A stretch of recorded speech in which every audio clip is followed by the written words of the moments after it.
Welcome to Emotions and Stories. When we're doing something wrong, we try our best to ensure that there are no witnesses for it. And in this process, we sometimes ignore the silent spectators around us.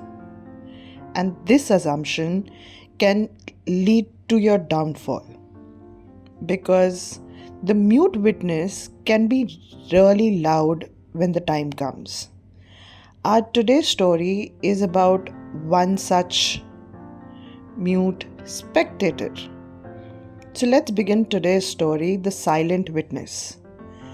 The hill station of Kasoli, draped in winter fog, was known for its serenity. But the tranquility shattered when retired judge Harsh Mehta was found dead in his cottage. His body slumped in the armchair, a half-empty glass of brandy on the side table. His loyal German shepherd Bruno sat silently by his side, the only witness to the crime. The news spread quickly and Inspector Arjun Thakur was called to investigate. The house showed no signs of forced entry, yet there was a chilling air of disturbance.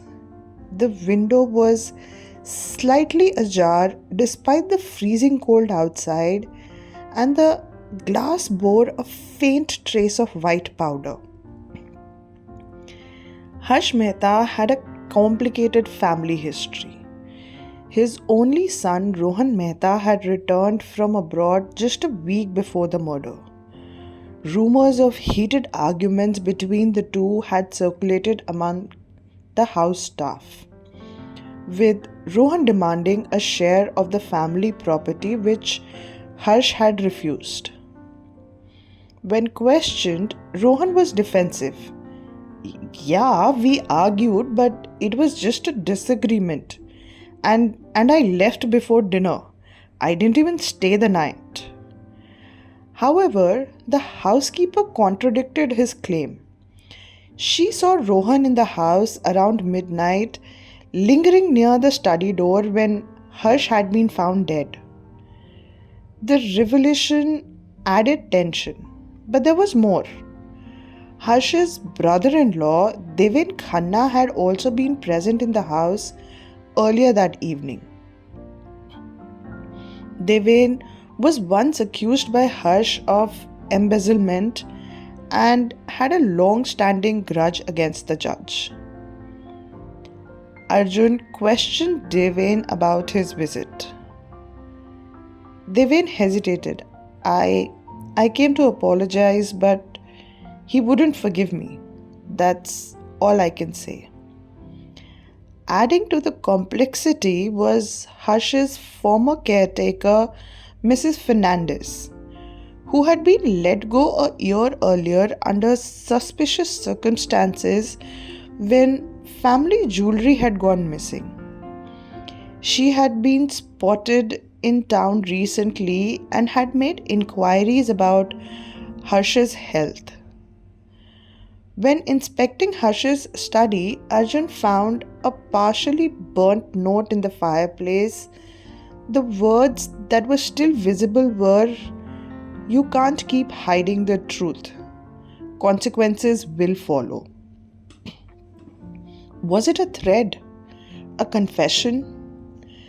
The glass of brandy also tested positive for traces of aconite, a deadly plant-based poison. Now, the challenge was, how had it been administered? The kitchen staff claimed they hadn't prepared the drink, nor did Harsh drink often without supervision. Bruno, the dog, became the unexpected clue. The forensic report showed traces of aconite not only in the glass but also in Bruno's fur. Had someone brushed against him while administering the poison?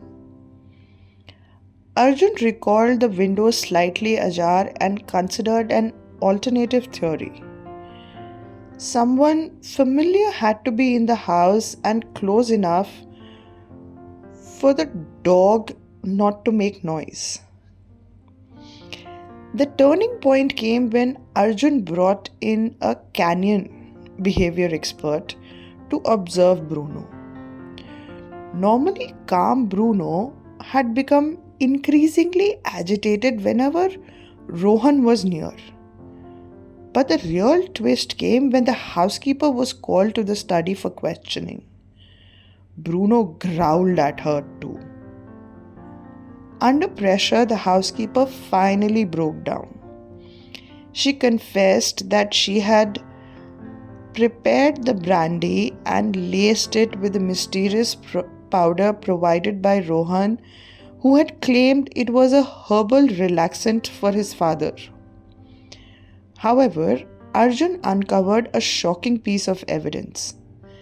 The same white powder that was found on the glass was also discovered on a silk scarf belonging to Mrs. Fernandez, who had visited the cottage the day before under the pretense of returning some borrowed kitchenware.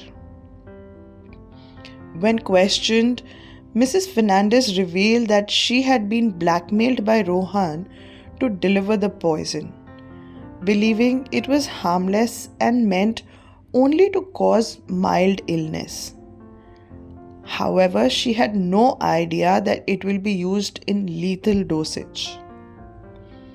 The cryptic note was in fact left by Deven after his failed reconciliation attempt unrelated to the poisoning. Arjun pieced together the evidence, the aconite traces, the tampered brandy, Bruno's reaction, and the coerced involvement of Mrs. Fernandez, and finally confronted Rohan. Cornered by the mounting proof, Rohan finally confessed, though he maintained it was an accident because of the dosage. He had only hoped to weaken his father and gain control over the inheritance. Mrs. Fernandez was left off with a warning while Rohan was arrested for manslaughter. As for Bruno, the silent witness, his loyalty had helped uncover the truth, proving that sometimes justice has its own voice even if it cannot speak. As the fog settled once again over Kasoli, the case was closed, but the echoes of family betrayal lingered, a reminder that not all wounds can be healed with time.